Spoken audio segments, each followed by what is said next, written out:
Yan, so napakabilis po ng panahon because it's already March. Di po ba? Bilis, no? Ayan, at sa mga susunod ng mga araw, magigising na tayo, ay, malamig na ulit. Mainit na ba ulit? Mainit na. Mainit na yun, no? Kaya ka meron ng meron ng Fire Prevention Month. Di po ba? Andiyan na po yung ating mga yung BFP natin. Yan, nakasalubong namin kanina, no? Pati yung mga kapulisan natin, nagpapaalala na tayo'y mag-ingat. Dahil ito pong pumasok na po yung summer season. Ramdam nyo na po ba? Yan. Ramdam na po natin ng init. Yan. Sa ngayon, hindi pa kasi maaga pa. Pero mamaya, ayan na, mararamdaman na natin yan. So, nagpapaalala sa atin na mag-ingat po tayo. Ayan. Ingatan po natin ang lahat ng mga flammable. Yan. At baka mamaya po, kasi uso nga ang sunog sa mga panahong ito. Amen. But of course, salamat po dahil po ang nag-uumapaw at mainit na pag-ibig ng Lord. Amen. Ito po yung ninanais nating lahat. Amen. Bagamat mainit ang panahon, pero mainit po ng pag-ibig at pagsama ng Lord. Ayan, ito po talaga yung pumupuno at nagbibigay ng refreshment sa atin. Amen. Ayan, kaya sa panibagong buwan, yan, sa pagpasok po ng summer month, yan, at sa tag-init, yan, meron din po tayong bagong theme na pag-aaralan. So, sa umagang ito, ang ating pong theme for the month of March, pwede niyo po ba akong sabayan na basahin? Ano pong sabi dyan? Breakthrough kindness that brings favors. Ayan, sa tingin niyo po ba mabait kayo? Ayan, yung katabi niyo kaya mabait? Ayan, di ko alam. Yan, pero syempre kung asawa mo yan, kapatid mo yan, alam na alam mo. Ayan, so sa mga naman aminado naman tayo sa sarili natin, no? Pagdating sa usaping pagiging mabait, ayan, talagang medyo, talagang natatawa na lang tayo kasi alam natin may pagkasunil naman talaga tayong lahat. Amen. One way or another, matitigas ang ulo natin. Amen. Ayan, so sa umagang ito, tayo po ay dadako na po sa pag-aaral natin since ang ating pong topic is about kindness. Of course, yan, tayo naman po lahat ay mabait naman po. Minsan lang talaga tinotopak. Ayan. Pero meron naman talagang angking kabaitan ng bawat isa. Sabihin mo nga sa katabi mo, meron ka namang angking kabaitan. Yan kasi yung Tagalog ng kindness, kabaitan. Kasi pag mabuti, iba yun. Kabutihan naman, goodness. So pag sinabing kindness, kabaitan. Yan, tayo naman po, meron naman talagang kanya-kanyang kabaitan, di po ba? May mga panahon talaga na mabait. Pero yun nga, may mga panahon talaga na hindi mabait. Ayan. Pero yun nga po, salamat po sa habag at biyaya ng Lord. Di po ba? Dahil kahit inconsistent po yung ating mga pag-uugali, tayo po ay pinapatawad ng Lord, tayo po ay patuloy na binabago ng Panginoon. Pero sa umagang ito, ang pag-aaralan po natin ay siya na siya po na talagang consistent sa pagiging mabait sa kanyang kindness sa atin. Amen? Na talagang pag-aaralan natin sa umagang ito, pag sinabi ba natin ang Diyos ay mabait or that God is kind, ano ba talagang ibig sabihin po nito? Kaya sa umagang ito, binigyan ko po ng title ang ating pag-aaralan. Sabi nga po dyan, Kindness That Saves. Amen. Kaya sabi po doon sa subtitle natin, Compassion Over Condemnation. Amen. So dito, matutunghayan po natin sa umagang ito, paano po ipinamalas ng Panginoon ang kanyang kabaitan sa atin. Ang problema, tayo pong mga tao ay merong malaking problema. Meron tayong malaking kasalanan sa Diyos. Pero paano na ipamalas ng Panginoon yung kabaitan niya sa atin? Ayan, kaya sabi nga doon, compassion over condemnation. Ang theme verse po natin for the month of March ay matatagpuan po in the book of Ephesians, chapter 4, verse 32. Ano po ang sabi po dito? Be kind and compassionate to one another, forgiving each other, just as in Christ God forgave you. Amen? Samahan niyo lang po ako manalangin. Dakilang Diyos, maraming salamat sa umagang ito. Patuloy niyo po, Lord, na buksan ang aming mga isipan. Bigyan kami, Lord, ng puso na willing to know you more, to learn from you sa umagang ito.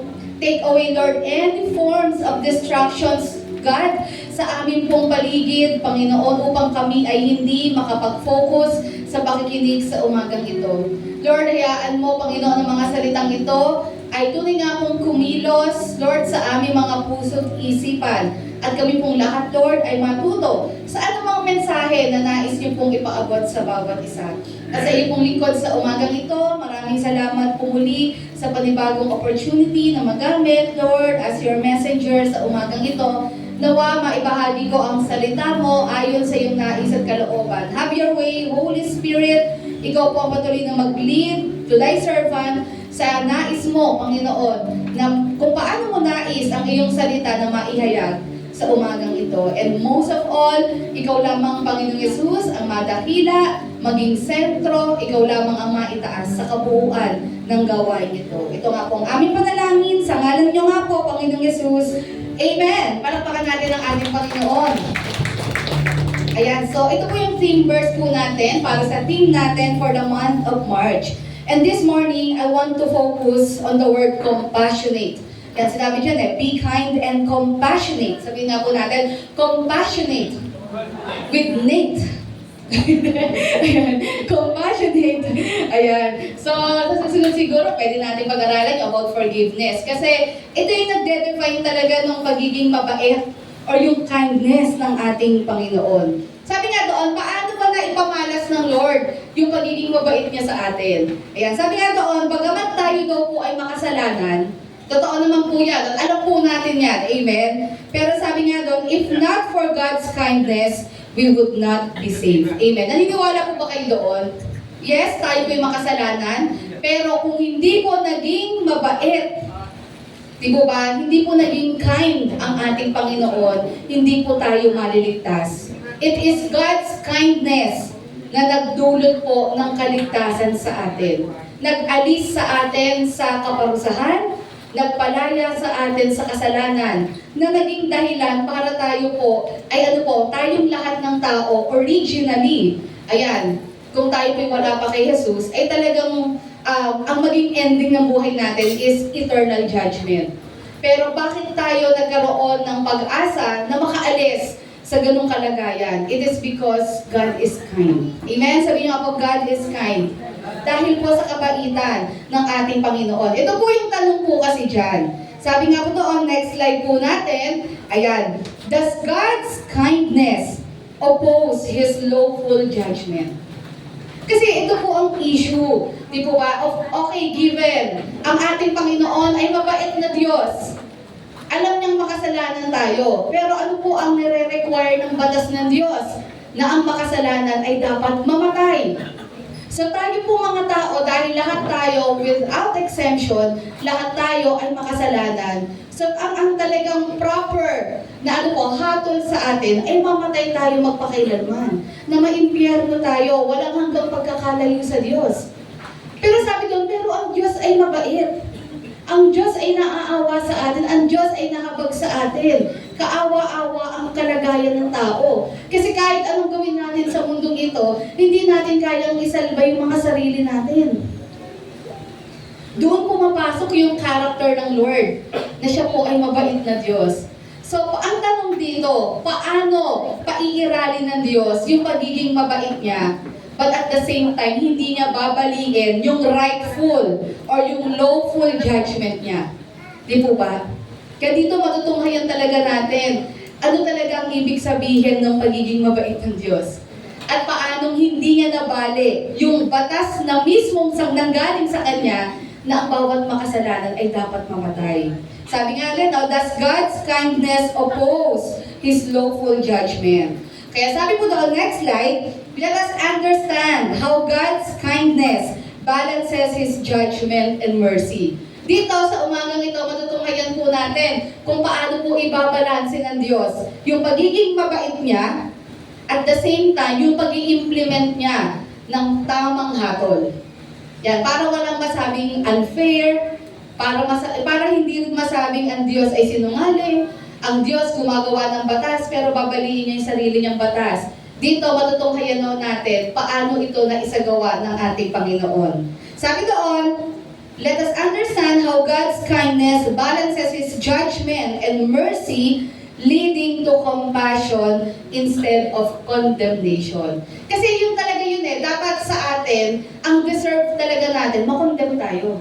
Kasi makasalanan tayo. Ngunit ano po ang ipinamalas ng Diyos sa atin? Kinondem ba tayo ng Lord? No. Instead, siya po ay naging compassionate sa atin. Amen? Sabihin niyo nga po ulit, compassionate. Ayan. So, meron pa akong i-share na story sa inyo na matatagpuan po natin in the book of John, chapter 8, verses 1 to 11. And I know that we are very much familiar sa story na ito. Sabi nga po dyan sa John chapter 8, verses 1 to 11, yan, tayo po ay magbasa sa umagang ito. Sabi nga po doon, Jesus returned to the Mount of Olives, but early the next morning, He was back again at the temple. A crowd soon gathered, and He sat down and taught them. And verse 3, as He was speaking, the teachers of religious law and the Pharisees brought a woman who had been caught in the act of adultery. They put her in front of the crowd. Ayan. And verse 4, Teacher, they said to Jesus, this woman was caught in the act of adultery. The law of Moses says to stone her. What do you say? Verse 6, they were trying to trap Him into saying something they could use against Him. But Jesus stooped down and wrote in the dust with His finger. They kept demanding an answer. Nanguhulit na sila. Anong gagawin natin? May nahuli kami dito, babae. Huling-huli sa akto. Nangangalunya. Kasama niya ang isang taong hindi niya asawa. In the first place, ba't sila nandun? Sa lugar na yun. I-assess po natin yan mamaya. Sabi doon, no? They kept demanding an answer. So stood up and said, all right? Ayan. But let the one who has never sinned throw the first stone. Sige, kung sino dito ang walang kasalanan, siya ang unang bumato. Verse 8, then he stooped down again and wrote in the dust. Hindi natin alam kung anong sinulat ni Jesus doon. Wala naman pong sinabi. Verse 9, when the accusers heard this, they slipped away one by one. Isa-isa silang nagsiarisan. Beginning with the oldest, until only Jesus was left in the middle of the crowd with, sino na lang yung naiwan doon bukod kay Jesus? Yung yung adulterous woman, yung nahuli sa akto na nangangalunya. Verse 10, then Jesus stood up again and said to the woman, where are your accusers? Nasaan na yung mga nag-aakusa sa'yo? Didn't even one of them condemn you? At ano pong sabi po ng babae? No, Lord, she said. At ano pong sagot ni Jesus? And Jesus said, neither do I. Go and sin no more. Sabi nila, ayan, sabi ng iba, ito pong situation na to, kinondone ba ni Jesus yung ginawa ng babae? Parang, kumbaga, parang, hindi ba dapat, according nga sa batas, na delikha din ng ating Panginoon, na kapag nahuli sa akto ang isang babaeng nangangalunya, as in caught in the act, mayroong prueba talaga, ay dapat stone to death. Ayan. Pero marami tayong tanong dito eh. Unang-una, nasaan yung lalaki? Bakit babae lang naandito?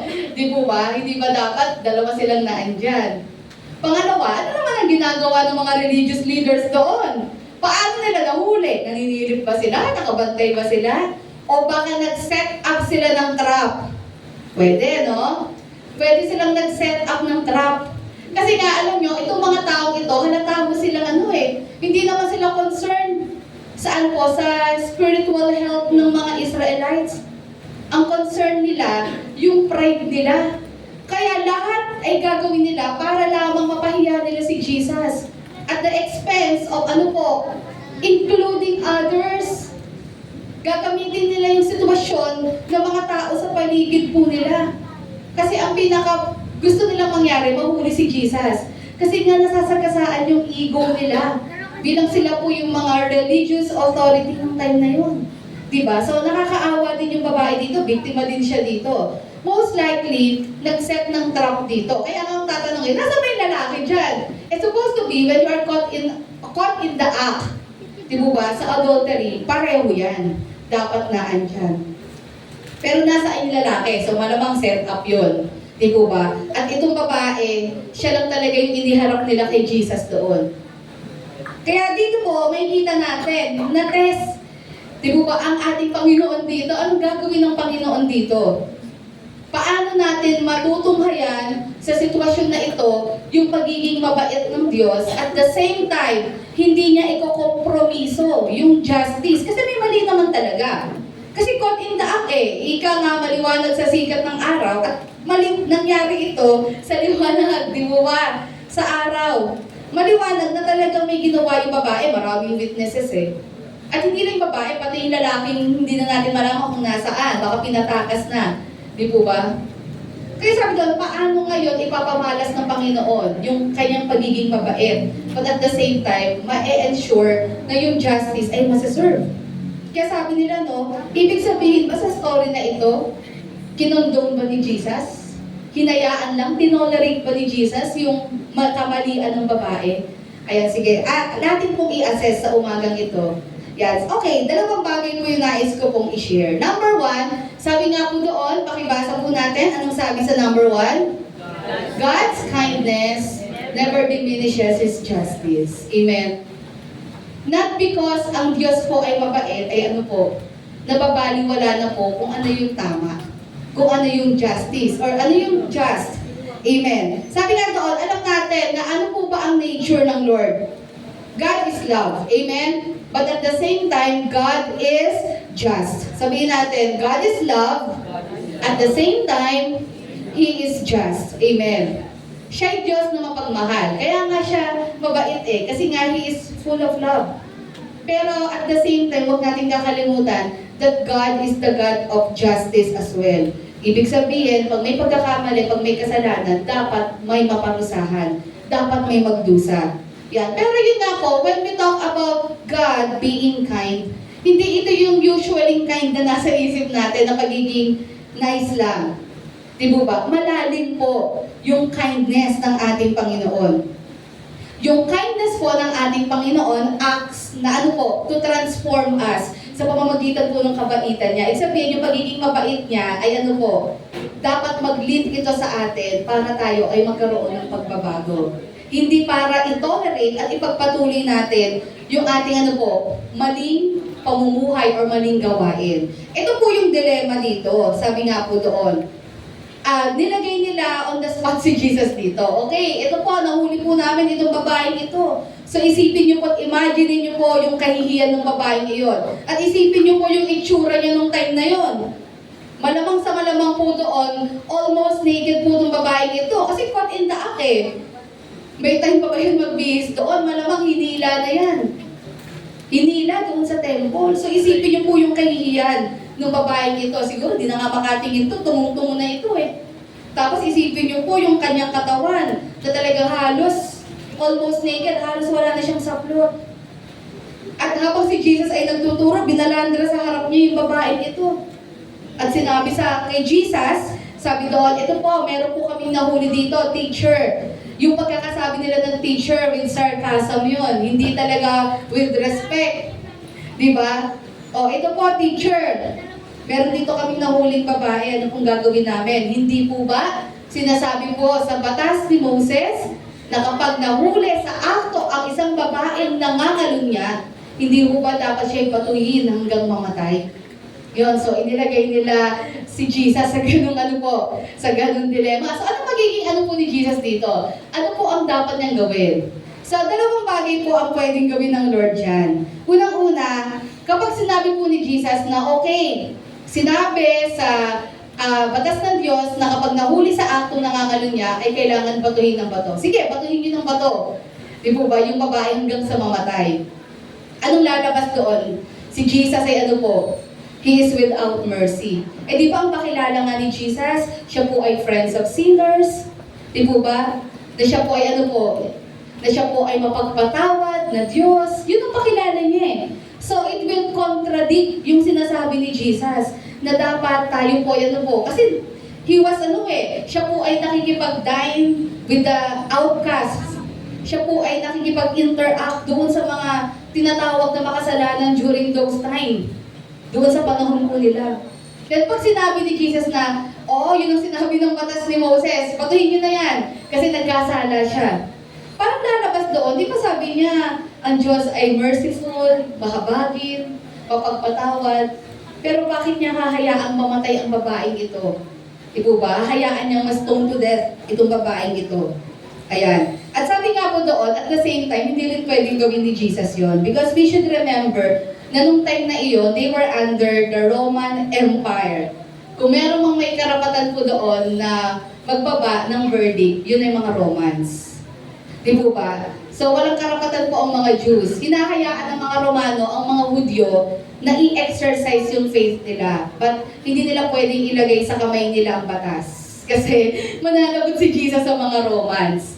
Di po ba? Kaya napansin niya nung si Jesus po yung pinako sa krus, hindi naman po ang mga Jews ang nagpako sa kanya. Sila yung ginamit, yung mga religious leaders. Pero sino po yung gumawa ng act nung talagang pagpatay? Di ba mga Romano? Kasi hindi naman yung pwedeng gawin ng mga Hudyo. Kasi sila ay under po ng mga Romano. Okay, pangalawa naman po, ayan, pag sinabi naman ni Jesus na huwag niyong batuhin ng bato yung babae, di ba? Ano naman sasabihin po nila? Di ba, yun ang sinabi sa batas ng Diyos na kapag nahuli sa aktong nangangalim niya ay dapat i-stone to death. O so, ibig sabihin, sinasabi mo, ikaw ay anak ng Diyos. Ikaw ay galing sa ating Panginoon. Ibig sabihin, you are violating your own law. O, di ba? Pwede nilang sabihin yon sa ating Panginoong Yesus. Kaya alam nyo, yung sitwasyon na iyan, hindi naman talaga nila dinala yung babaeng iyon because may pagkakamali yung babae at gusto nilang itama. Dinala nila yung babaeng iyon kasi gusto nilang hulihin si Jesus. Gusto nilang makahanap ng butas sa ating Panginoong Yesus. Gusto nilang idiin ang ating Panginoong Yesus. Kaya sabi nga doon, how did Jesus, next slide, demonstrate His kindness to this adulterous woman without condoning to sin and ensuring that justice is served? Sabi doon, paano ba ipinamalas ng Panginoong Yesus yung kabaitan niya sa babaeng ito? Nang hindi, kinokompromiso yung kasalanan, nang hindi tinotolerate yung kasalanan, at sinisiguro na yung justice ay talagang nasa-serve talaga. Ayan. Alam po natin, God is, sabi nga doon, di ba? God is love. Amen. God is just and God is holy. So, ibig sabihin, ano po talaga ang nire-require ng Diyos? Kapag nagkamali, pag nagkasala, kamatayan po talaga ang kabayaran. Romans chapter 3 verse 23, ano po ang sabi po doon? For the wages of sin is death. Ang kabayaran ng kasalanan ay kamatayan. Because God is a holy God. Amen. Pero sabi nga doon, ang totoo daw po kasing mercy ng Diyos does not overlook sin. Ibig sabihin, ang Diyos naawa sa atin, nakabag sa atin, pero hindi niya nilagpasan yung kasalanan natin. Ibig sabihin, hindi okay na yan. Sige, palagpasin na natin yan. Hindi ganun ang ating Panginoon. Kasi He will violate His own law pag pinayagan niya yun. Kasi sa Kanya nanggaling yung batas na yun, na ang kabayaran ng kasalanan ay kamatayan. Kaya ang tanong doon, ano ang ginawa ni Jesus? Paano nasabi ni Jesus na talagang itong babae ito ay nakatanggap ng ng kapatawaran sa Lord, pero hindi napabypass yung justice ng Panginoon. Next slide, sabi nga po doon, yan, Jesus did not deny the woman's guilt. Ayan. Nor does He dismiss the law's seriousness. Hindi po yun eh. Hindi naman sinabi ni Jesus na walang kasalanan yung babae. At hindi rin niya violate po yung yung batas. Patungkol po saan? Sa kasalanan. Yan. Instead, ano ginawa? Paano po na-serve ang justice? Paano natin nasabi? Bakit parang ganun na lang ang ginawa ng Lord? Parang hinayaan niya na lang yung babae. Hindi niya rin kinunggan yung babae. Sabi nga doon, instead, He moves toward the cross where He Himself will bear the judgment her sin deserves. Kasi yun nga po yun ang tanong, paano na ipamalas ng Panginoon yung kabaitan niya na pinatawad ang babaeng ito? Hindi niya kinundam ang babaeng ito nang nasisigurong ang justice ay napagbabayaran talaga. It's because Jesus Himself, ito yung later on marirealize nila.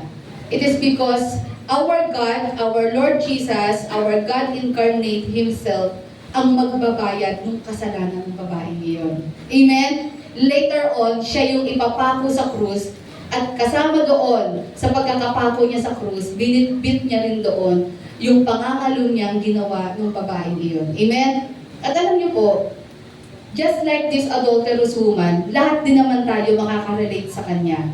Amen? Hindi necessarily ganito rin yung sitwasyon natin. Pero tayong lahat po, sigurado yan, ay nahuli na din saan? Na gumagawa ng kasalanan. Maaaring hindi tayo nahuli ng mga tao sa paligid natin, pero maraming beses na tayo nakikita ng Diyos na may ginagawang hindi tama. Amen? At katulad ng babaeng ito, ganyan din malamang ang ating posture, ganyan din ang sitwasyon natin, hiyang-hiya tayo sa Panginoon. Kasi aminado tayo na meron tayong kasalanan sa ating Panginoon. Pero sabi nga doon, bakit instead of punishing us, tayo po ay pinatawad ng Diyos? Hindi nga lang pinatawad binigyan pa tayo ng privilege na magamit niya, kaysa parusahan tayo. It is because, the same as this woman, when Jesus died on the cross, binitbit niya rin lahat ng kahihiyan natin, lahat ng kakulangan natin, lahat ng kasalanan natin, even those sins na pinakatago-tago natin, na walang sino mang tao nakakaalam, secret life natin, secret sin, mga talagang skeletons in the closet natin, na hindi natin kayang ibulgar kasi nakakahiya. Alam ng Lord yun. And this is the good news. He already died at the cross para sa kasalanan na iyon. Amen? Katulad po ng babaeng ito, tayo din po katulad niya.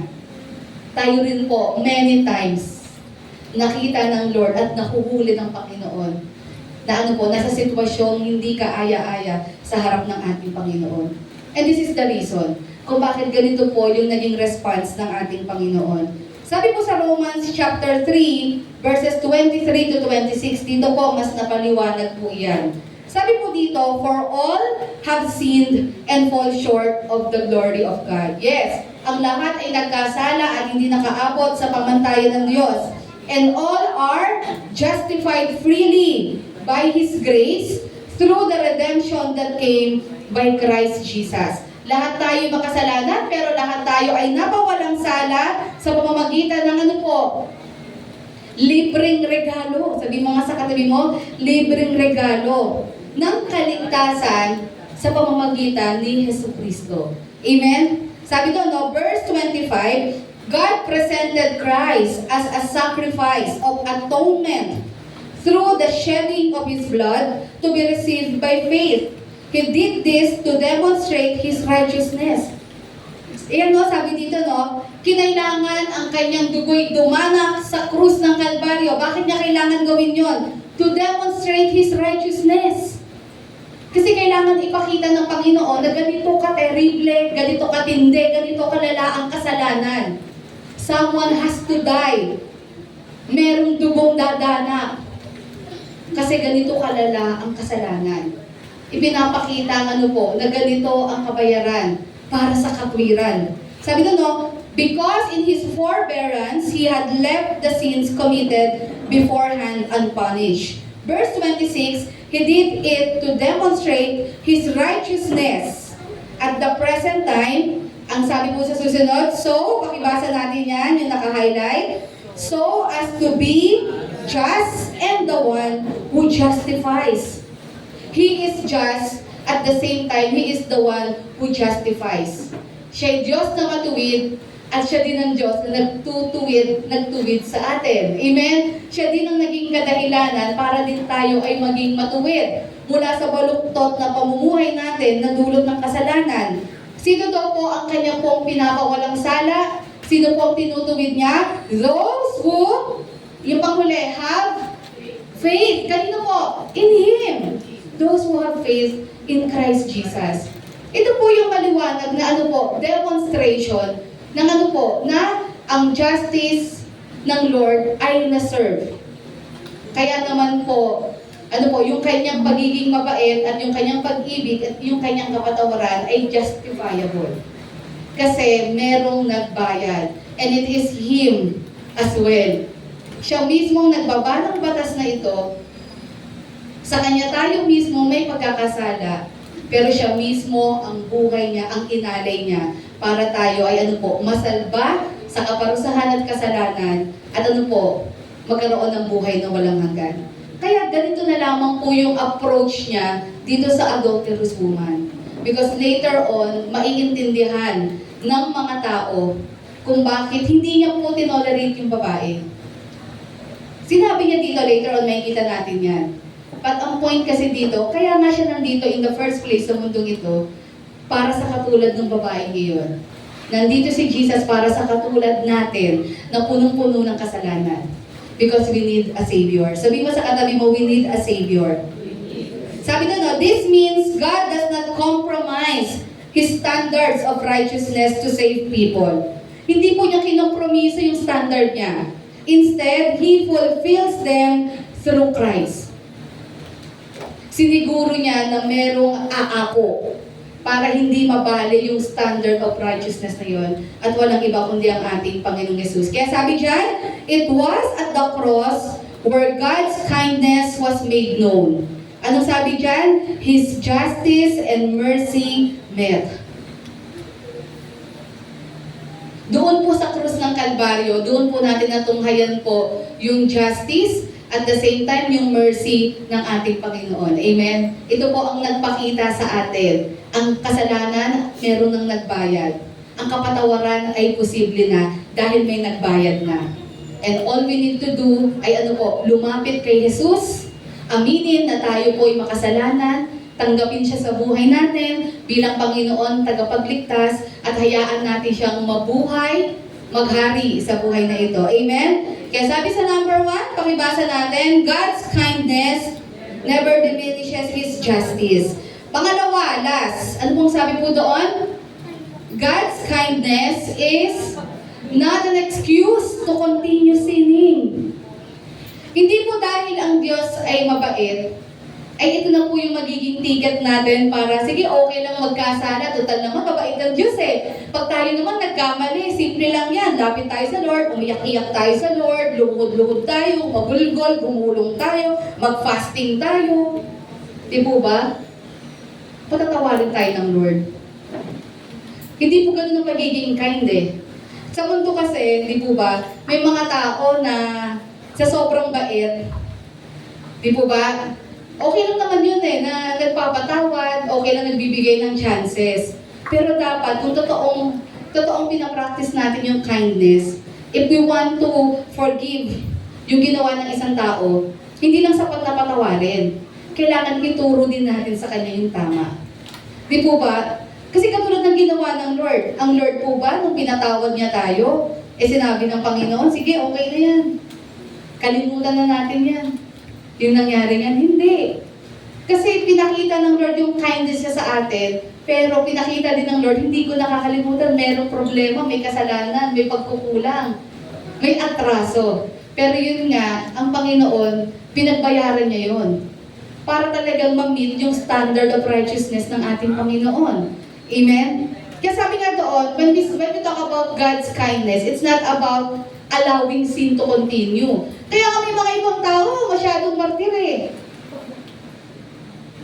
Di po ba? Alam ko po, mabait kayo. Mabait kayo. Kaya hinahayaan niyo, sige, okay lang yan. Yung anak niyo, ganyan ang ganyan. Napaka tigas ulo. Pero, hindi po tama. Hindi natin masasabing kindness yun.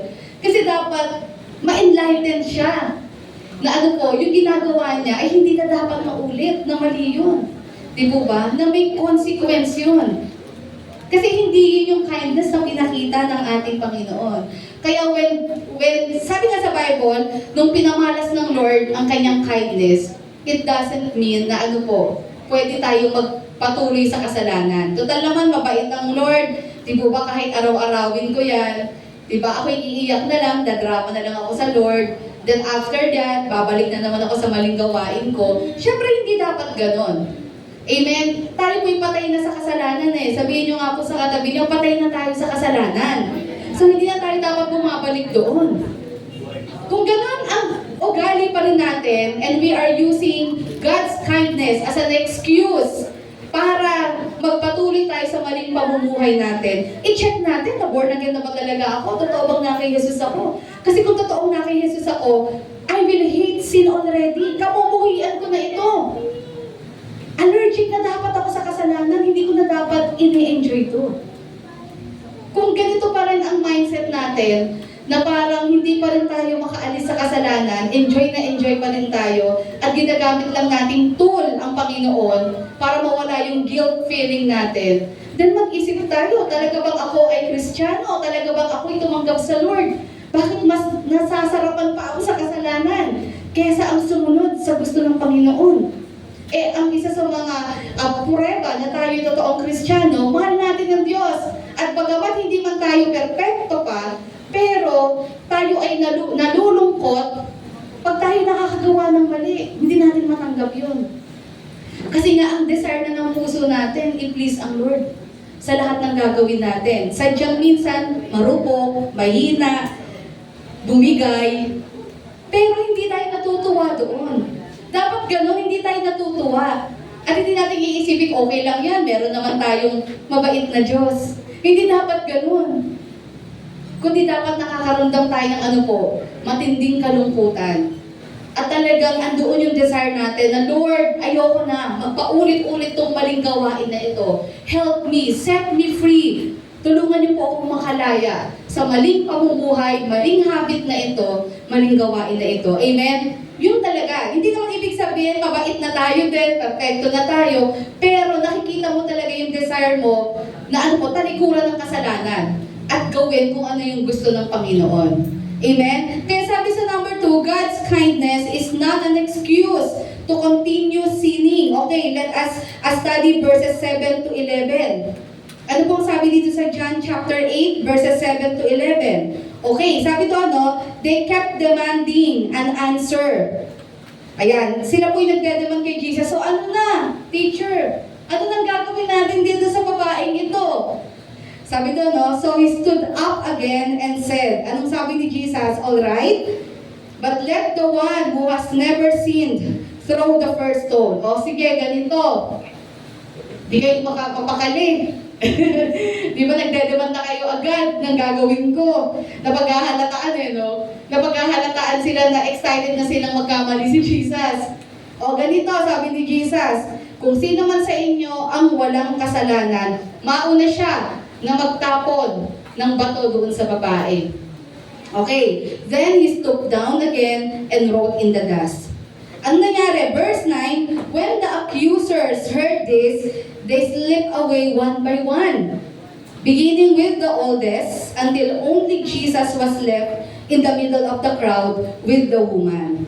Nung narinig nila ito, di ba, anong nangyari? Isa-isa silang nagsialis. Di ba doon? Mula sa pinakamatanda. Kung tutuusin, itong buong babaeng ito na nahuli sa akto, pwede din siyang sumalisi na rin doon. Di ba? Kasi isipin nyo, we're not talking about 10 or 20 person nung time na ito. Crowd to, marami to. Ika nga, pwede rin makapuslit din yung babae. Pwede yung sabihin, yes, ito na yung chance ko. Makakaalis na ako dito. Di ba? Makakaiwas na ako sa kaparusahan. Pwede niyang gawin yun Pwede siyang mag-crawl-crawl ng gano'n, di ba? Pwede gawin ng babae yun Tatakas ako, magtatago na ako. Unti-unti na silang nagsisialis. Unti-unti na rin ako. Di ba? Pwede gawin yun. Pero nakita nyo, sa lahat ng naandito, sa dami ng tao dito, lahat nagsialis. Pagpapakita iyon na pride nila. They cannot accept that they were sinners as well, katulad ng babae yun. Hindi nila matanggap. Pero alam niyo, na-amaze ako doon sa babaeng ito. Hindi siya umalis. Sabi ko nga kanina, pwede siyang pumuslit doon Di mo ba? Pwede siyang mag-unti-unti umalis doon. Pwede siyang makisabay sa crowd doon, pero hindi niya ginawa. Ano pong pinapakita nito? Inaamin ng babae yung ginawa niya. Amen? Inaamin ng babae yung ginawa niya. At willing siyang harapin kung ano man yung pagkakamaling ginawa niya. Kaya siya nagstay doon. Ibig sabihin, meron talagang ginawa na ang Lord sa puso ng babae niyon. Bagamat napahiya siya doon, syempre sino mo di mapapahiya? Ikaw ba, ibalandra ka sa templo, daming tao, almost naked ka? At sabihin niya, madumi ang babae yan. Nakikiapid sa asawa ng may asawa. Just imagine yung mga bibig ng mga tao doon. Yung iba doon, marites sigurado. Imagine nyo na lang yon. Tapos yung itsura niya ganon. Grabe, siya po ay punong-puno ng kahihiyan nun. Kung itong babaeng ito ay hindi talaga repentant, sabi ko nga po, pwede siyang tumakas unti-unti doon. Pwede niyang unti-unti alisan yun. Sisibat na din ako, makikisabay na rin ako sa iba. Para tapos na ito, magpapakalayo-layo na ako dito, para hindi na ako makita ng mga to. Pero nakita niya, hindi niya ginawa yun. Andoon pa rin siya habang ang lahat ay nagsisialisan, pagpapakita that they were not admitting that they were sinners. Hindi nila kailangan ng kapatawaran, kaya sila umalis. Pwede naman sila magstay doon at sila po ay lumuhod doon at sabihin nilang, Lord, yes, kami din po ay makasalanan, sorry po. Ang bilis-bilis namin mag-accuse ng kapwa namin without realizing kami din po ay makasalanan. Pero hindi nila ginawa yun. Kasi nga, puno sila ng pride eh. Kaya mula sa pinakamatanda, sumunod yung the rest. Di po ba? Umalis sila. But this woman remained. It's because itong babaeng ito, handa na siya at ready siyang tanggapin kung ano yung consequence ng ginawa niya. Kaya sabi nga dito, Then Jesus stood up again and said to the woman, Where are your accusers? Nasaan na yung mga nag-a-accuse sa'yo? Sabi doon, Didn't even one of them condemn you? Ayan. Ano sabi po ng babae? No, Lord, she said. At ito po yung magandang sinabi ni Jesus. And Jesus said, Neither do I. Go and sin no more. Sabi niya, kahit ako, hindi rin kita i-condemn. Pero ano sabi niya sa babae? Humayo ka at huwag ka nang magkamali o magkasala. Ika nga, huwag mo nang ulitin tong ginawa mo. Ika nga, magbago ka na. Ayusin mo na yung buhay mo. We don't know what happened, pero ako, I believe in my heart, itong babaeng ito, nagkaroon to ng real encounter. Imagine, it's Jesus Himself, kaharap niya. Sino bang hindi mababless, mababago ang buhay? Na si Jesus mismo kaharap mo. Ang Diyos na nagkatawang tao, nakaharap mo. Sino bang hindi mababago ang buhay ng ganon? Tayo nga, hindi natin nakikita in flesh ang ating Panginoong Yesus, but we feel His presence.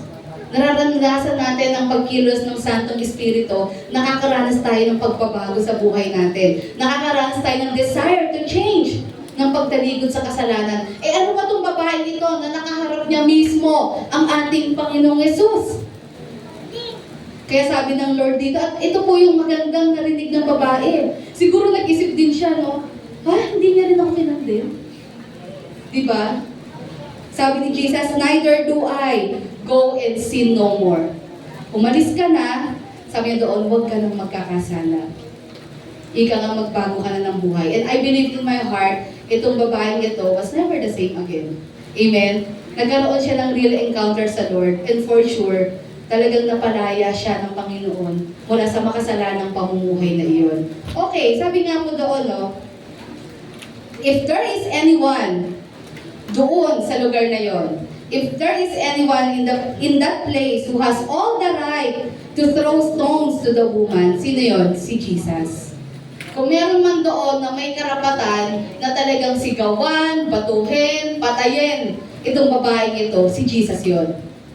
Pero sabi niya doon, instead, He showed compassion. Instead of condemning the woman, nagpakita siya ng compassion.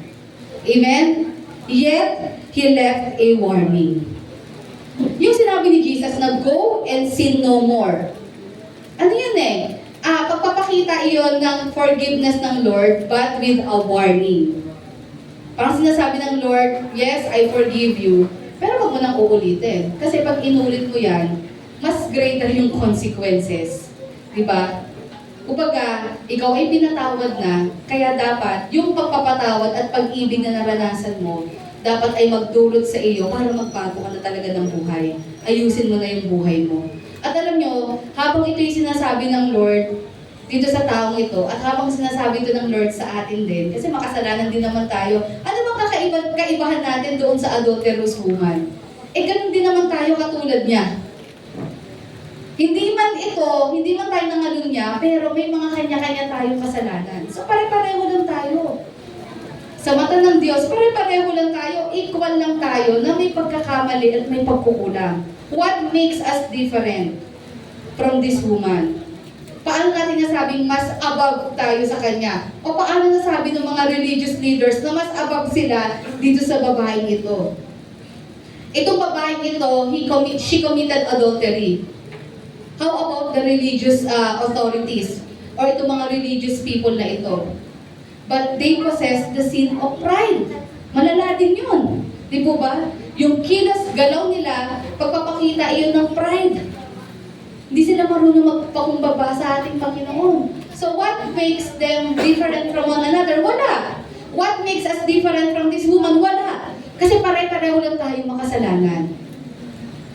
Kaya nga po, hindi po tayo pwedeng mag-pronounce ng judgment sa iba.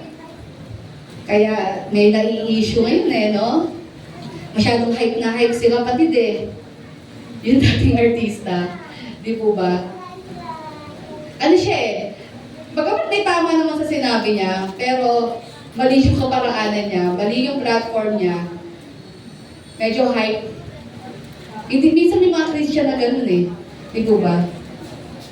Alam nyo, every time we share the gospel, tingnan natin at gayahin natin si Jesus. Siya talaga yung natin. Siya talaga yung natin blueprint talaga natin.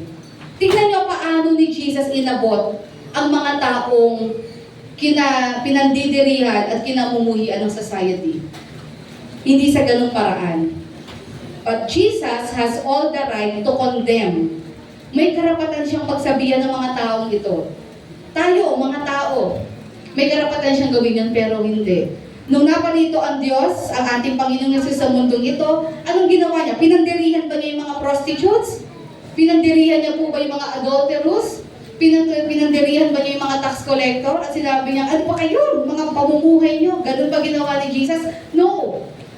Nung naparito si Jesus sa mundong ito, in fact, nakipag-interact siya sa mga taong ito. Umupo siya, kumain siya kasama ang mga taong ito. At itong mga taong ito, na hindi nakaranas ng acceptance ng pagmamahal, sapagkat sila po ay pinandidirihan ng mga tao sa paligid nila na masyadong mataas ang tingin sa sarili nila. Laban sa mga taong ito, when Jesus arrived sa mundong ito, naramdaman nila for the first time, merong nakakita sa amin. Merong nakapansin sa amin. Merong nagmahal sa amin. Merong nakaunawa sa amin. Tignan niyo paano ni-reach out ni Jesus. Sino po ba ang tinalakan ni Jesus? Tinalakan po ba niya yung mga outcast? Hindi. Ang tinatalakan niya madalas, yung mga relihiyoso. Di po ba? Yun ang pinagagalitan niya. Kayo dapat ang nagtuturo sa mga taong ito paano mabuhay. Kayo dapat ang nag-guide sa kanila sa tamang pamumuhay. Instead, pinahihirapan niyo sila kung ano-anong mga batas ang ginagawa niyo para pahirapan sila. Bakit? Ano ang purpose niya, sabi ni Jesus? Para magmukha silang maliit at mas magmukha kayong righteous. Di ba sabi ni Jesus? Pero tinalakan po ba niya yung mga prostitutes? Hindi. Itong mga taong ito, inabot niya. Nakipag-usap siya. At naramdaman ng mga taong ito yung pagiging totoo at yung pag-ibig ni Jesus. And that is the reason bakit itong mga taong ito, yes, aware si Jesus. Alam niya na itong mga to, hindi tama ang pamumuhay. Pero ano po bang sabi sa salita ng Lord? The Son of Man came to this world not to condemn the world. Andito siya hindi para i-condemn ang mundo, but to save the world from sin. John 3:17. Andito si Jesus, hindi para i-condemn. Kaya nga siya nandito, kasi ibibigay niya yung buhay niya, siya yung mamamatay para sa mga makasalanan. At when you talk about makasalanan, lahat yon, even the religious leaders. Kaya nga po nakita nyo, hindi, kumbaga, ito yung naging dahilan kung bakit ang mga taong ito ay madali nilang talikuran ng kasalanan. It's because naramdaman nila yung presence ng Lord, naramdaman nila yung pag-ibig ni Jesus. At nung nagtuturo si Jesus, ako sigurado ako, sinabi naman talaga ng Lord sa kanila kung ano yung mga mali at yung mga dapat nilang gawin. I believe, pinaliwanag yun ng Lord sa kanila. Pero bakit ang dali nilang tanggapin yun? Hindi naging mabigat sa kanila, hindi condemning ang dating, hindi judgmental ang dating sa kanila. Because unang-unang pinamalas ng Lord yung pag-ibig sa kanila. Inunawa ni Jesus Itong mga tao ito ay patay sa kasalanan. Kaya kahit anong gawin nila, hindi nila kaya makalaya sa kasalanan. Di po ba? Kaya this should be a reminder for us. Katulad po ng ginawa ng ating Panginoong Yesus. We should remember, maraming tao sa mundong ito, galing tayo doon. Hindi nila alam yun. If we are going to share about Christ, ibahagi natin ang pag-ibig ng Panginoon. Kasi mahal naman ng Lord lahat ng tao eh. Tandaan nyo, time will come, ang Lord ang magbabago sa taong iyon. Hindi mo kailangan ipilit, magbago ka na. Palitan mo yung ginagawa mo. Kailangan tigilan mo na yung pag-inom mo. Tigilan mo na yung mga ganyan. Ako naniniwala hindi dapat sa atin manggaling yun. Patuloy mong ibahagi ang pag-ibig ng Lord. At kapag ang taong iyan ay patuloy niyang nararanasan, lumalalim siya sa Panginoon, siya na mismo ang magde-decide sa sarili niya, kakawala na ako dito. Naiintindihan ko na, mahal ko ang Diyos, mali itong ginagawa ko, ako na mismo ang magde-decide. It's not for us to impose at sabihin, kailangan anuhin niyo yan, mali ang ginagawa niyo. You cannot win. Dahil hindi yun ang ginawa ng Panginoong Yesus. Amen? Katulad dito sa adulterous woman na ito.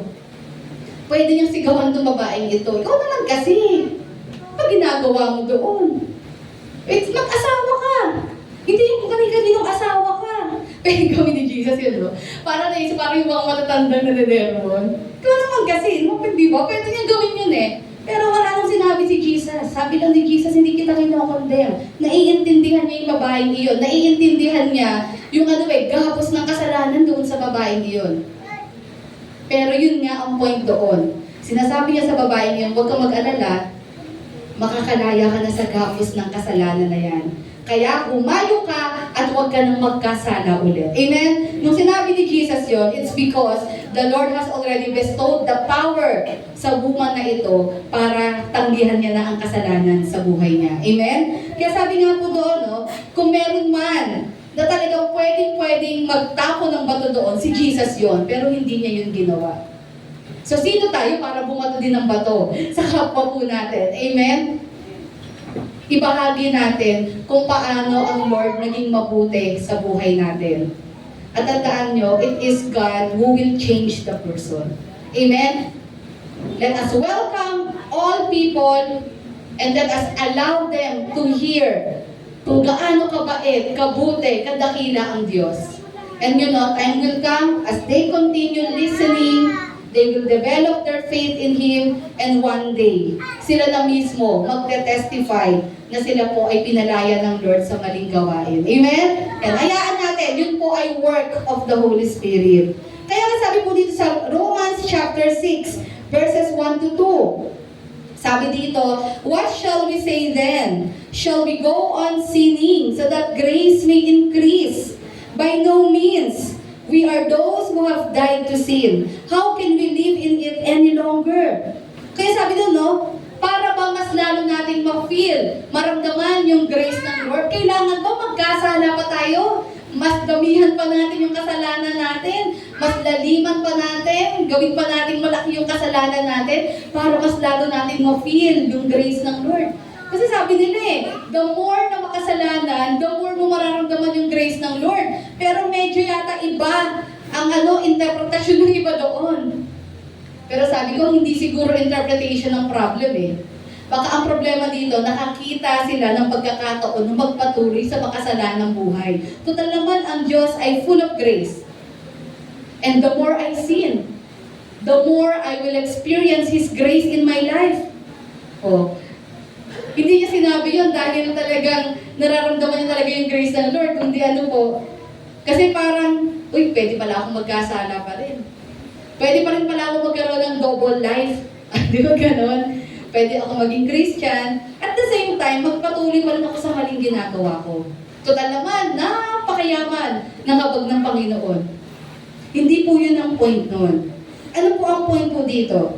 Ang point po nito, ng grace ng ating Panginoon ay sabi nga doon, nung tayo po ay na-born again, nung tayo po ay nanampalataya sa ating Panginoon at tayo ay naligtas, ang ating pong relasyon sa kasalanan ay nabago na. Ibig sabihin, kung tayo ay totoong na kay Jesus na, hindi na natin nakikita kaibig-ibig ang kasalanan. kundi kinamumuhian na natin ito. Hindi na natin ito ina-enjoy. Naiiyak na tayo dito. Nakakaramdam na tayo ng remorse sa kasalanan. Hindi lalo nating tinotolerate o lalo tayong naghahanap ng lalo tayong nakakita ng paraan para magpatuloy sa kasalanan. Total naman, mabait naman ang Panginoon. Kaya sabi ko, we have died to sin. Sabihin mo nga sa katabi mo, namatay na tayo sa kasalanan.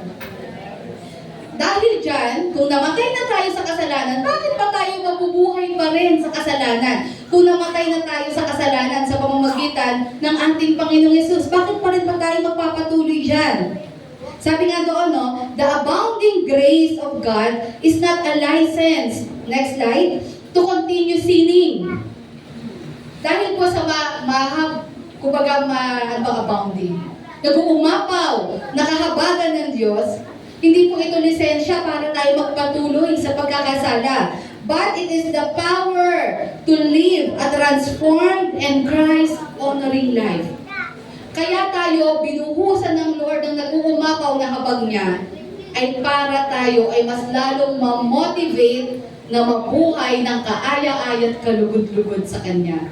Ika nga, mapuno tayo ng pasasalamat sa Panginoon at yung pasasalamat na ito ay magiging magiging motivation natin para maglingkod, ialay yung buhay natin sa Kanya, gawin yung mga bagay na kalugod-lugod sa Kanyang harapan. Tingnan niyo po yung sinabi sa Romans chapter 2 verse 4. Yan. Ano po ang sabi po dito sa Romans chapter 2 verse 4? Pwede mo ba natin basahin sabay-sabay? 1, 2, 3. Or, do you show?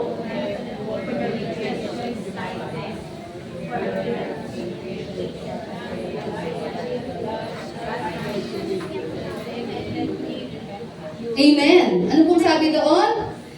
Bakit ito rin narinig ko? Gusto ko mapakinggan pong side na to. Romans chapter 2 verse 4. 1, 2, 3. Or, do you show contempt?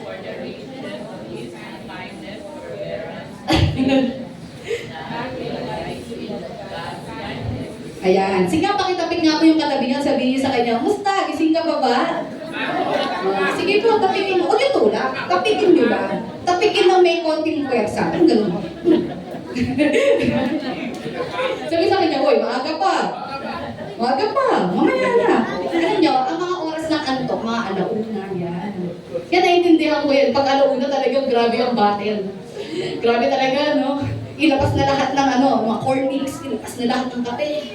Pag alauna. Pero minsan, kaya ka antok na antok, baka nakarami kasi ang lunch. Alam niyo ba, kaya tayo minsan inaantok kasi baka mataas ang sugar. Mataas ang blood sugar. Di ba? Pag mataas ang blood sugar natin, nakakaantok talaga. 8 hours naman ako natulog, ba't ako antukin? Kasi baka naman ang dami mong kinain. Baka nakadalawang rice ka. Malamang, ang iba po sa inyo, hindi pa nag-almusal. Sino ba hindi nag-almusal dito? Pakitaas ang kamay. Ayan. After yan, mag-almusal kayo. Ayan. Dapat nga, mas gising kayo kasi kumukulo-kulo ang tiyan Okay na, gising na. Gising na. I-check nyo nga ulit yung katabi nyo. Sabi nyo, gising na.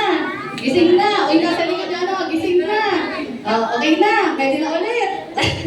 Continue na tayo. Pwede pa natin basahin ulit yung Romans chapter 2 verse 4 with talaga yung gising na gising. Yan, tayo nga tayo. Talagang gising na gising tayo. With conviction. Talaga. Sa ating Panginoon. Romans chapter 2 verse 4. 1, 2, 3. Or,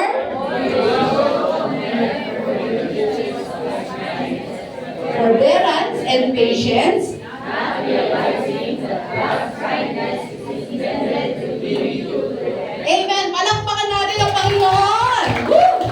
Tayo may makakaupo na po. Ayan. Pati sa Adrian, na-hype dun na-hype din sa Adrian Okay. At diba ang ganda ng verse na ito? Ito na yung paliwanag mismo Kaya pwede ko naman tapusin Ayan, tapos na po ako. Sabi niya, or do you show contempt for the riches of His kindness, forbearance, and patience, not realizing that God's kindness is intended to lead you and me to repentance? Yun na yun Ibig sabihin, kaya pinamalas ng Diyos ang kanyang kabaitan, hindi para magpatuloy tayo sa kasalanan.